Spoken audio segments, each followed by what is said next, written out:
Good morning, good afternoon, good evening, and welcome to the Jerusalem Center for Public Affairs War Room Update. We are on day 241 of the war with Gaza.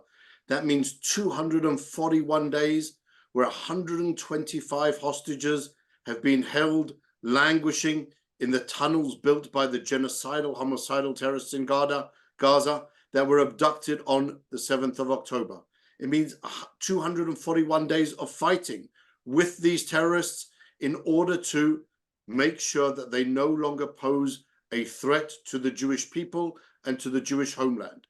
It's 241 days where these terrorists have been receiving support, almost blanket support, from all types of different organizations, most predominantly the UN. The fighting in the Gaza Strip still carries on, with operations still ongoing in Rafah, in Rafah, whichever way you want to say that word. It has both of them are used, but they really both mean the same area. It's the southern area of the Gaza Strip, adjacent to the border with Egypt. That is where the IDF forces are now operating, in the understanding that this is one of the last strongholds of the Hamas terror forces and their battalions, and the place where the senior Hamas leaders are hiding, using our hostages as human shields. In the north with Lebanon, which we're going to discuss at greater detail, so I'll leave that for the last.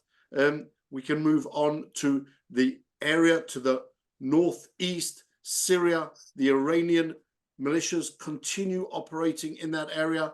They continue attacking Israel all through that northern area of Israel, also from that side of the map. Moving further down, the Iranians are still trying to infiltrate into Jordan and cause general unrest in Jordan and to undermine the Hashemite leadership with our peace agreement, ostensibly with Jordan. It isn't much of a peace agreement, but it's better than having the Iranians directly on our border.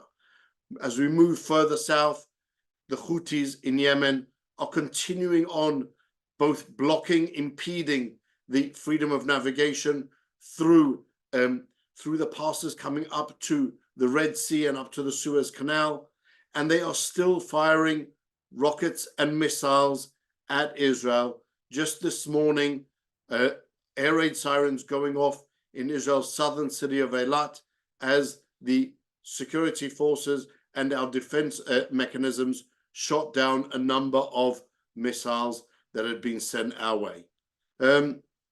In Judea and Samaria, we're continuing on with the anti-terror activities, arresting terrorists by the dozen, unfortunately. Also, of all of the different groups of Palestinian terror groups, it's not only Hamas, let's remember. It's not only Hamas who participate in the October 7 massacre. It's not only Hamas who are participating in the terror sins. It includes the Popular Front for Liberation of Palestine, an organization which is part of the PLO headed by Mahmoud Abbas. It includes also the Al-Aqsa Martyr Brigade, which is the armed terror wing of Fatah, that same organization headed by Mahmoud Abbas. It includes also Palestinian Islamic Jihad. There's really a list of these Palestinian terrorist organizations that are actively involved in terrorism constantly against Israel. They all participated in the October 7 massacre, and they are all continuing on with their terrorism now against Israel. But today we're going to talk about Lebanon. Lebanon is controlled by a terrorist organization called Hezbollah, as we know. Hezbollah is a proxy of the Iranians. It is funded by the Iranians. It is armed by the Iranians, and it works on behalf of the Iranians. What we're going to discuss about Lebanon today is not the military side that we've discussed before, and really Hezbollah's military power. We're going to discuss more of the political side. What's driving Hezbollah? What's going on in Lebanon from that political point of view? And then the connection between really a little bit of Islam to Jerusalem, and specifically to the Temple Mount, because that's clearly relevant today, obviously being an important day. Today is the day, at least in the Hebrew calendar, where Israel started the Six-Day War, the preemptive strike that Israel carried out against the Syrians and against the Egyptians, destroying their air forces, and then carrying on for that tremendous military success. So to talk a little bit about what's going on in Lebanon, we are joined today by my friend, an expert in Middle Eastern affairs, someone who is a native of Lebanon himself, Dr. Eddie Cohen, who really does write extensively about the entire Arab world. He is, I think, at least to the best of my knowledge, last time I checked, the most followed Israeli in the Arab world. That's quite an accolade. And so, Eddie, thank you for joining us. Thank you. Thank you for hosting me. So, Eddie, just walk us through a little bit of what is going on in Lebanon. You published recently an article explaining, what does Hezbollah want? Is Hezbollah looking to conquer Israel? Is Hezbollah looking for political success? What are they doing? Are they just acting blindly at the behest of the Iranians? Before we describe what's happened, I have to tell you that we have to understand the role of Hezbollah in Lebanon. Hezbollah is the masterpiece of Iran. Iran knew that there was 1 million Shiite in Lebanon during the 80s, maybe more. And as you said, they established Hezbollah.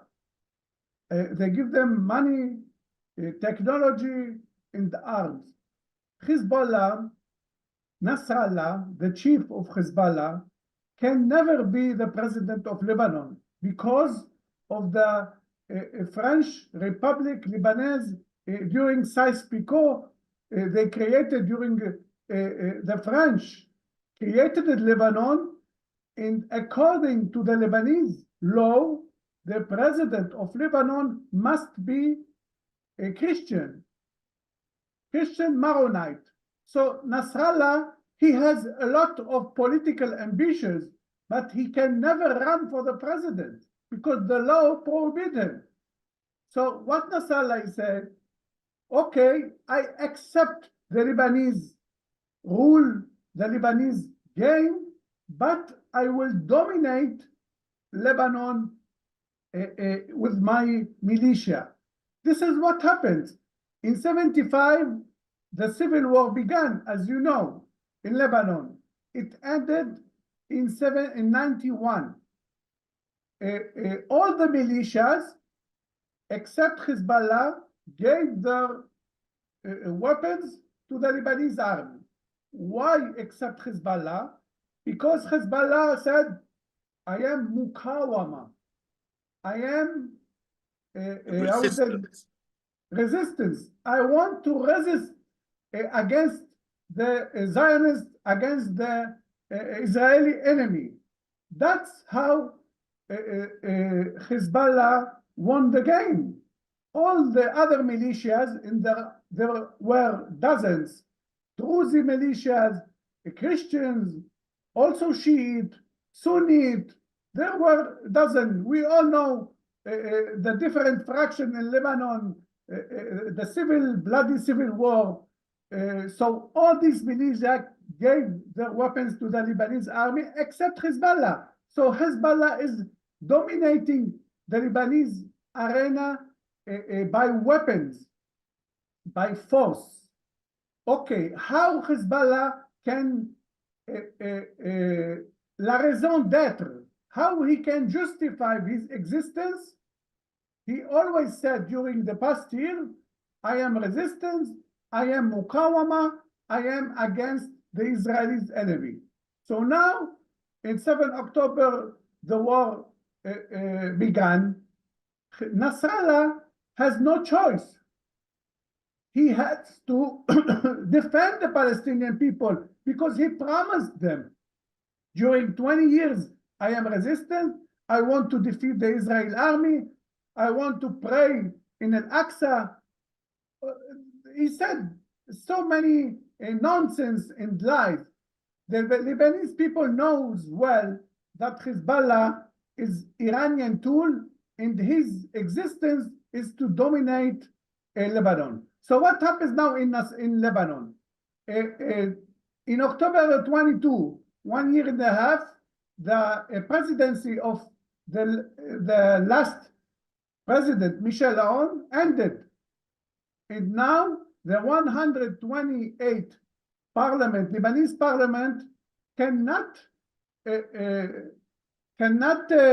elect a new president because you need more than 2/3, 62 voices. The Hezbollah want a president that will not bother him to dominate Lebanon.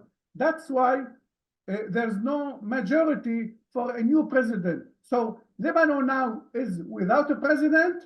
Lebanon now is without a prime minister. We have only prime minister de facto, Najib Mikati, who is a businessman, an old friend of Hafez al-Assad, the father of Bashar al-Assad. So we have Lebanon collapsed economically because all the friends of Lebanon, like Saudi, UAE, Bahrain, pull out their money. So the bank in Lebanon collapsed 3 years ago.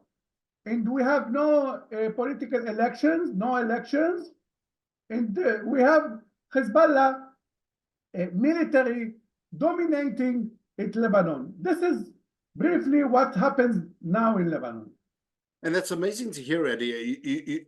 People, I think, are less aware of really those political machinations between Hezbollah, the absence of any. I think many people look at the Middle East and sometimes see countries that have a more clear or a less clear governance structure. In Lebanon, I think most people don't understand that you have this government that's almost functioning, but without the president, really the whole parliament can't function, the government itself can't function, and that president needs to come from a certain sect within Lebanon, reflecting really what were the population percentages or population dominancy at the time that the constitution was drawn up, and so really those things have possibly changed, because when the constitution was made, you mentioned Sykes-Picot, Lebanon, just as we all know, wasn't an independent country. It was never an independent country. It was created as part of that whole mandate process, the same process that created Israel really as part of the mandate process, the League of Nations, with the fall of the Ottoman Empire. So that created Lebanon, it created Syria, created also Jordan thereafter. So now we have this very, very delicate balance of power there, a constitution which Hezbollah now, I understand, really doesn't accept, because whilst they would say outwardly, obviously we clearly accept the rules of the country, they're pushing only for a puppet, right, Eddie, a puppet president. Exactly. Basically what they want. So it's not really respecting the constitution of Lebanon at all. Exactly. Hezbollah wants a president puppet like the late one, Michel Aoun. Hezbollah wants a president that he will have warm times with Iran, warm times with Iran, ties, and not with the East or French. They want to buy everything from Iran. They want to help economically Iran. You spoke about demography. During the 30s, the Christians in the Levant, before the creation of the modern Lebanon, were 70% of the population. What happens more is that when the war, after the creation of Lebanon in 45, 46, the civil war began at 75. Almost all the Jewish ran away. My family stayed until 91, but the Christians also ran away. They left, they fled Lebanon to America, to Brazil, to Mexico. So during these years, from the 40s until the 90s, or until now, the Shiite, the demographic numbers, the Shiite family is minimum 5, 6, maybe more, 7 children. The Christians, the birth rate is very low. They have 2 child, 3 children maximum. So they fled, the Christians went, they immigrated to France, to the United States, and also the birth rate is low. So what happens now, it's opposite. Now you have 70% Muslim, mainly Shiite, also Sunnis, and 30% Christians.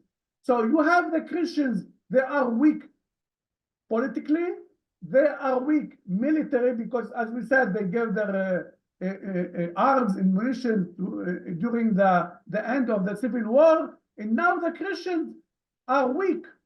And this is what happens in all the Middle East. There is no Christians almost in Iraq, in Syria also they run away, in Lebanon also they immigrated or they get killed. So you have the Middle East free of almost Christians. In Nazareth, where the Jesus Christ was born, here next to us, also the Christians leave this this area.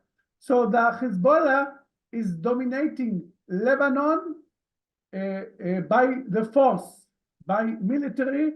You have in Hezbollah, you have dozens of units. He has also units, especially to fight the Lebanese people. We all know that Hariri, Rafik al-Hariri, the prime minister, were killed by Hezbollah. Everyone knows this in Lebanon. The explosion in the Beirut Namal port were belonging to Hezbollah. This militia has his own port. They import food from Iran. They have their own supermarket. They have also their own Kartis Heber, their own membership Nur. So it's a state inside the Lebanese state. That's why Lebanon collapsed. Hezbollah is like a city of Iran in Lebanon. And you also know, if you have visited Lebanon lately, you can see they are all with the hijab. This was the Switzerland of the Middle East. Now you see only Iranians. In the additional to all what I've said, there is 1.5 million Syrian refugees and 1 million Palestinian refugees they came during the 40s. So Lebanon, the Lebanese identity barely exists. And that's what you're describing is really an incredible process, because on the one hand, you had the agreement of Lebanon almost to accept the Iranian Hezbollah deception as if they were only going to be fighting against Israel, but at the same time, and therefore not give up their weapons, but at the same time, everyone really accepting and understanding that Hezbollah is the dominant force in Lebanon. And now Hezbollah is basically doing whatever it wants in Lebanon, but it's still receiving support from the French. The Lebanese army is, as a result of Resolution 1701 in 2006, actually receiving financial support from the United States. So where does that money go? Who's controlling those forces, the Lebanese army? Are they under Hezbollah? Are they fighting against Hezbollah? What's their position? Now, until today, the Lebanese army didn't interfere. The Lebanese army didn't send missiles to Israel. So officially, the Lebanese army is not interfering during the war. The Lebanese army has barely eat food. Last year, they took money from Qatar to buy meat for the soldiers. So the Lebanese government, Najib Mikati, Prime Minister, said many times, we are sympathizing with the Palestinians. The Lebanese support Hezbollah, but military it doesn't, there will be no war between Lebanon and Hezbollah. But Hezbollah is firing from Lebanon. And Israel has all the legitimate, not has the legitimacy. Israel must declare a war against the Lebanese government. There is some sort of Lebanese officials that they are okay with this. So this is the problem. Is the Israelis with the Hezbollah? There are every day shellings like ping pong, and there is no end to this. There is no end. I cannot see the end. In both parties, you have more than 100,000 of mifunim from people who have been evacuated from their homes. People evacuated from South Lebanon and also from the north of Israel. So this is a zero-sum game for both of them. But the Nasrallah, during all his speech, he said, "I will not stop shelling Israel until the Israel army stop his war in Gaza and pull out the army." So you have now the promises of Nasrallah. So in Israel, wondering when they will stop. It will not stop because he gave his word. You know, in the Arab world, the kavod, honor. The honor. He gave his word, Nasrallah, to help so-called the Palestinian resistant Hamas. So Maurice, don't ask me how and why. Nasrallah will never end this war until the war in Gaza or the Israelis will pull out the military. It will continue. I think most people, when they look at this situation, are trying to look for some type of rationalization. And with Lebanon, there doesn't seem to be any type of rationalization whatsoever. Nasrallah is causing this terrorist organization within the larger country, is causing really extensive damage to the south of Lebanon. As I understand, most of the truly civilian population has evacuated, as opposed to Israel, where the evacuees have been provided with financial support by the Israeli government. In Lebanon, you've got 100,000 people wandering around homeless. They're adding on to the homeless people that have come in from Syria. They're adding on to the already existing refugee population. And Hassan Nasrallah seems to not care whatsoever about the destiny of Lebanon. How can he put himself in a situation where he just doesn't care, where he can destroy the entire country? And is he going to lose political support? Is he going to gain political support? Is there any danger that there's anyone in Lebanon is going to rise up and say, enough is enough? We are no longer interested in this war. The Christians have said since the first day. We also saw in the street, Shlatim. Big signs. Yes, we don't want the war.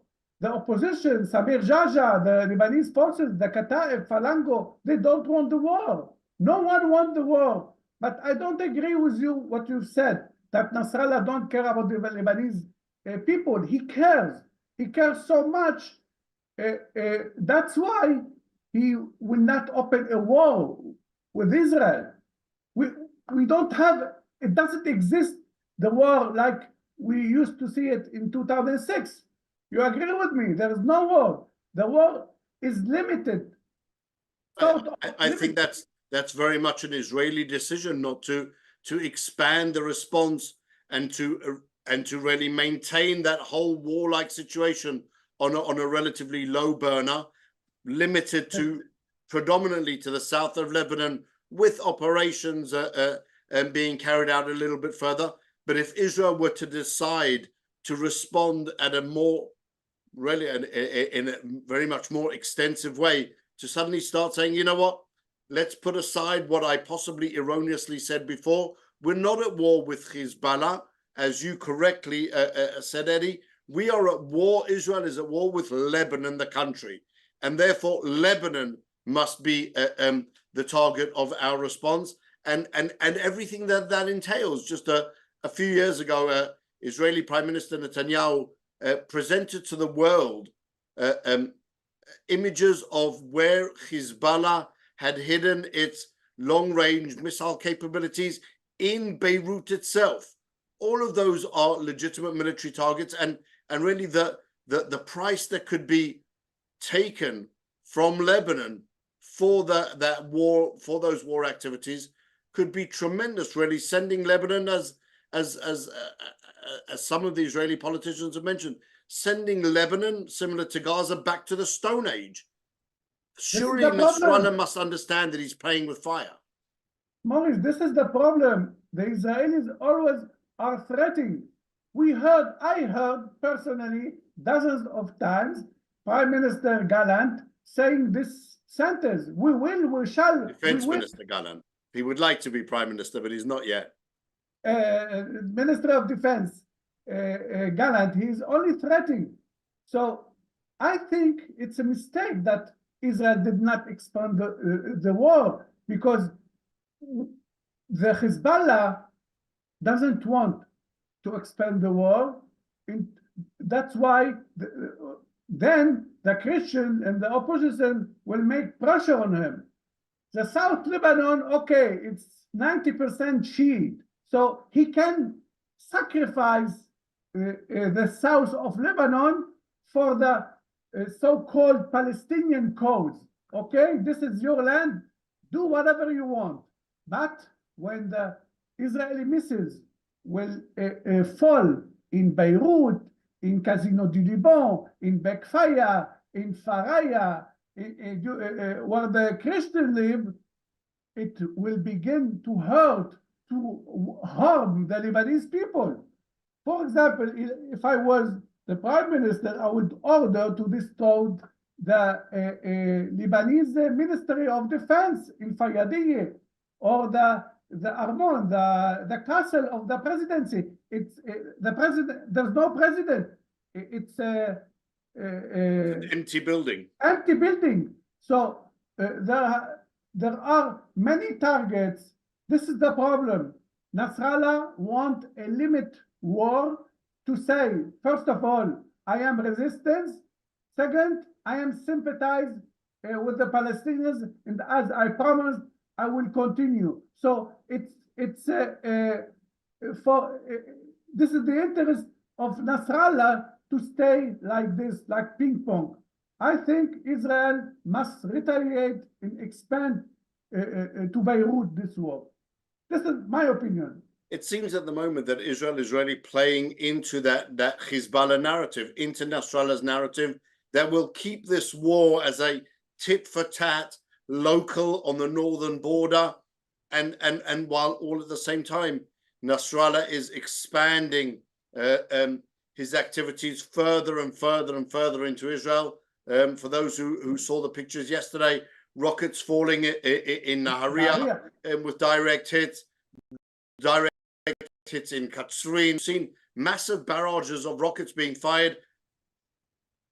Every time an escalation by Hezbollah, and the response of Israel has stayed almost constant, never taking it to that next stage, never really demanding that Lebanon as a country pay that price. And what if I understand you correctly, Eddie, what you're saying, that's just not a good policy, because it's allowing Hezbollah to continue on with their aggression without any type of consequences.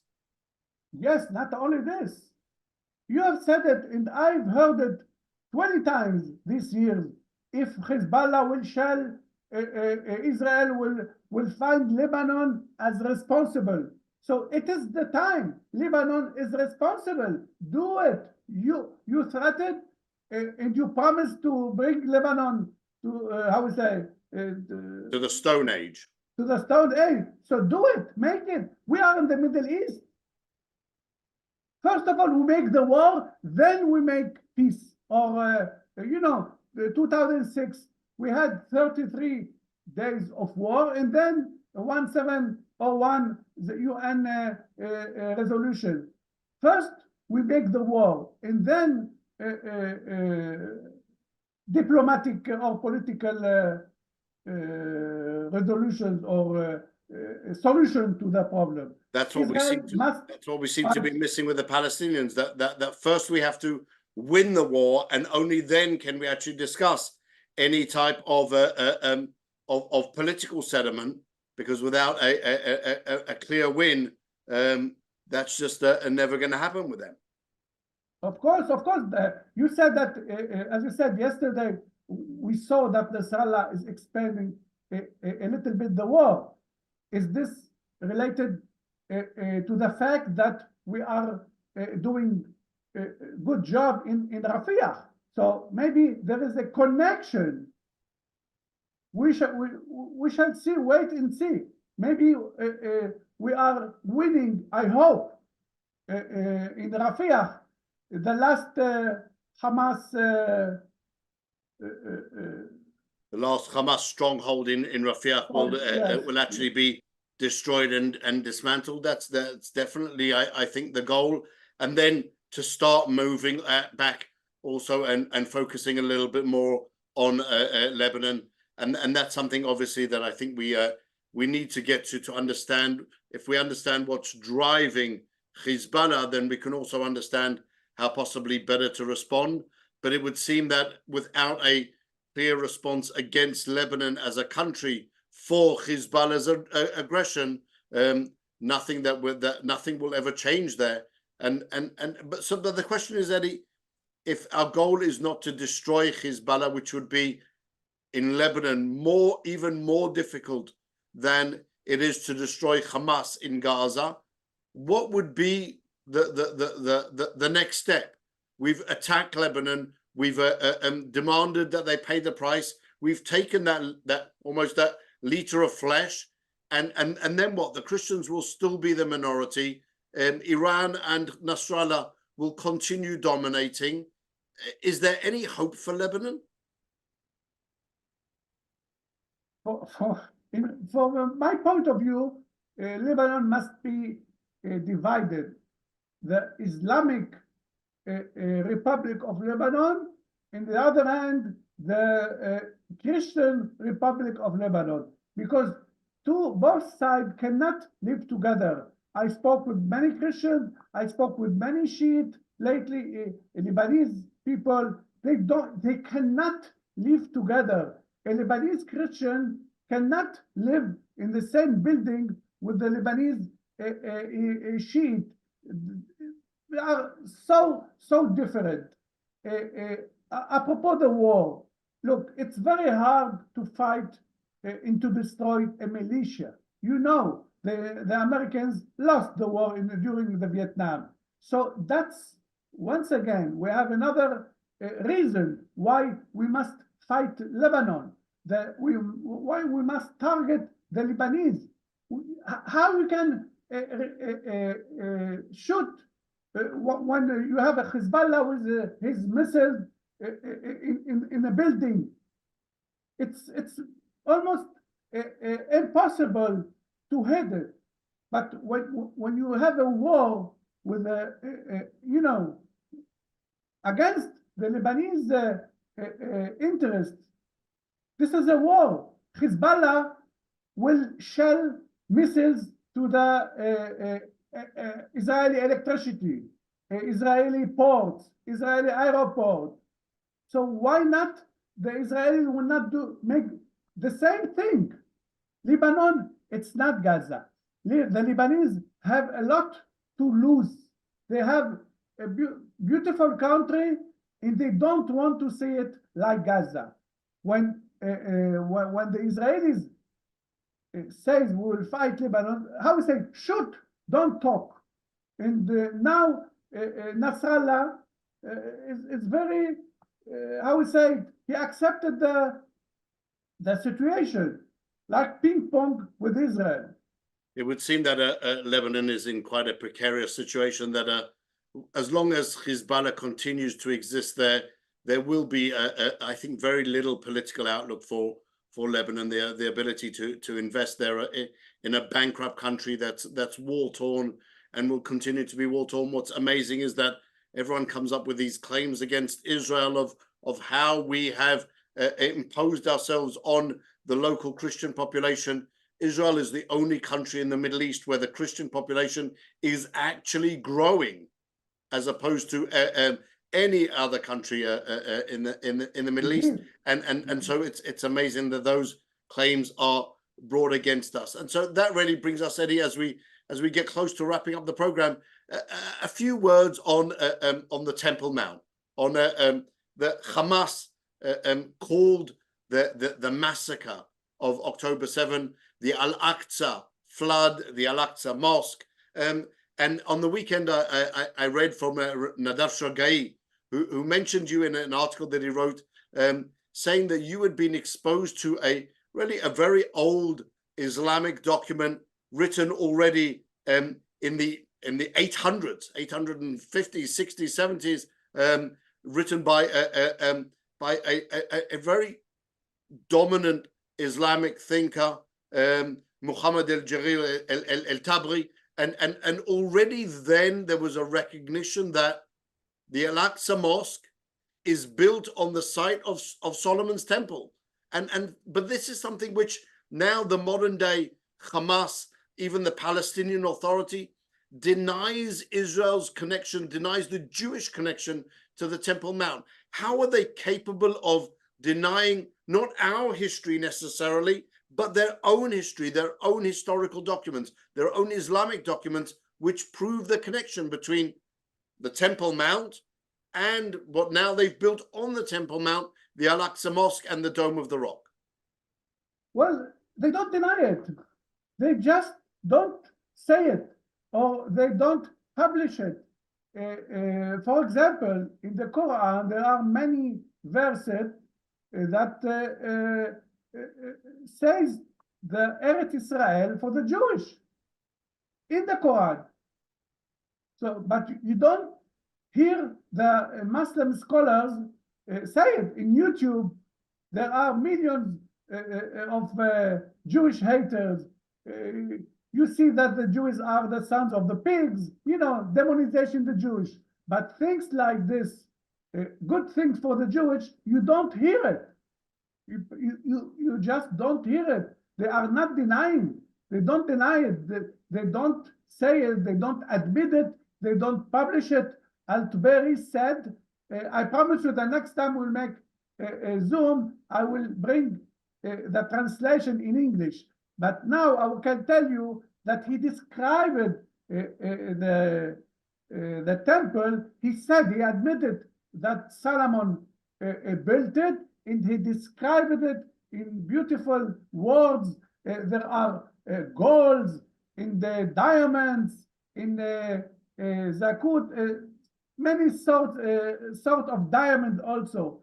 Yes, this was, look, the Jewish Islamic relations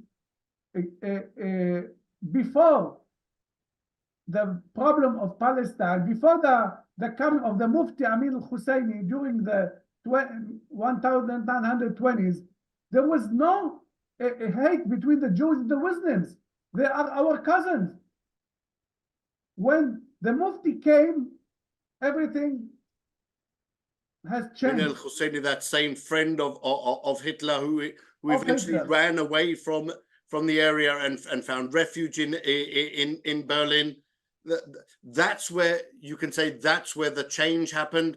It started, the Islamic or the Muslim hatred of the Jews came about because of the Mufti? Because of the Mufti, because the Mufti saw the Jewish as a danger, and he knew that they will Balfour, the Mufti knew that, or he tried to stop the Jewish immigration from Europe to Palestine. He knew that he must stop, it must prohibit or stop the creation of Israel. He tried, but he failed. He tried, he collaborated with Adolf Hitler. So when the Mufti decided to be political because he wanted to be the Pharaoh of the Arab world. From this moment, the Jewish in the Islam, he provoked this hate between the Jewish. They are our cousins. I don't hate Muslims. Do you hate Muslims just because they are Muslims? No, we have a lot of common, more than the Christians. We don't eat pork. We are cousins. We make Brit Milah. We have many point of common with the Muslims more than with the Christians. So, as the moment that the Mufti came in this world and became a Mufti, who appointed are the British, of course. British. So he made the war religious war between the Jewish, the Jews and the Islam. And he also wrote a book, his name Jewish in the Islam. I think that's a subject for an entire discussion in and of itself. The influence of Amin al-Husseini, the infamous Nazi collaborator, on the entire Middle East picture, how he managed to really take a situation where Jews had been living all over Israel for hundreds of years, and really had been prospering tremendously, and in the entire Middle East, and then suddenly to change that whole picture around and to bring about a situation where there's this open war between Islam and the Jews. That's something obviously that we'll have to discuss at much more detail at a later stage. One last remark. Hamas is the continuance of the Mufti, the Sheikh. What is Hamas? Hamas is the continuum of the Mufti. No peace with Israel, no peace with the Jews, jihad, a holy war in order to liberate Palestine. This is the Mufti and Hamas. They are the same thing. That's exactly right. It's the idea of the almost the synergy between the Muslim Brotherhood in general and the Mufti and his ideology, and you can't put aside the fact that it was to a great extent also Nazi driven in its nature, which is why you can very or more easily draw the parallels between Nazi Germany and the Palestinian Authority, definitely Hamas and its actions on October 7. That's something which really is worthwhile discussing extensively. But for now, Eddie, I have to say that I've unfortunately run out of time. Thank you for joining us. For our viewers, thank you again for joining us for these briefings. We will hopefully be back with you again on Wednesday. Wednesday is the day of the liberation of Jerusalem, specifically, at least according to the Hebrew calendar, Kafchet Be'iyar. And really, so these next few days, the 6 days that start today and go on through Shabbat, are really very, very, very serious historical days in the Jewish calendar.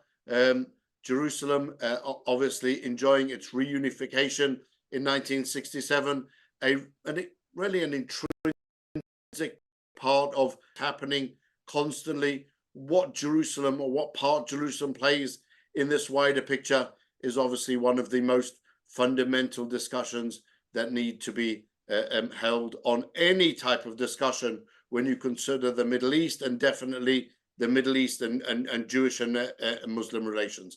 So in the meantime, for those of you that would like to, you can subscribe to our YouTube channel. For those of you who would like to join us and partner with us in helping to bring a better understanding of the Middle East to the wider audiences, we also have the support button, the donation button on our website, jcpa.org. And we will obviously be most delighted for anyone who can do whatever they can to help us carry on doing what we do. In the meantime, Eddie, again, thank you very much for joining us. And in the meantime, everyone else, keep safe. Thank you. Bye-bye.